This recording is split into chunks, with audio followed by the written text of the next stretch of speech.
Carlos Ghosn est dorénavant visé par un mandat d'arrêt international émis par les services d'Interpol. Il s'agit d'une notice rouge consistant à demander aux services chargés de l'application de la loi du monde entier de localiser et de procéder à l'arrestation provisoire d'une personne dans l'attente de son extradition. Cependant, Carlos Ghosn, de nationalité libanaise, ne peut pas être extradé vers le Japon. Aucun pays n'extrade ses propres nationaux, c'est-à-dire que la France n'extradera pas un Français, les États-Unis n'extraderont pas un Américain, les Russes n'extraderont pas un Russe. Interpol n'a pas non plus le pouvoir de faire arrêter Carlos Ghosn par la force ou d'imposer une quelconque décision au Liban. Seule la police libanaise peut intervenir.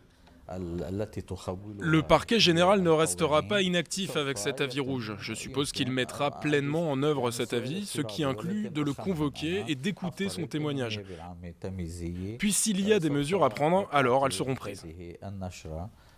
Et si Carlos Ghosn décidait de revenir en France, il ne pourrait pas être extradé vers le Japon en vertu du droit français. Cependant, la notice rouge suppose que s'il voyage dans un autre pays que le Liban ou la France, il sera forcément interpellé. Et les autorités locales devront choisir de l'extrader, ou non, vers le Japon.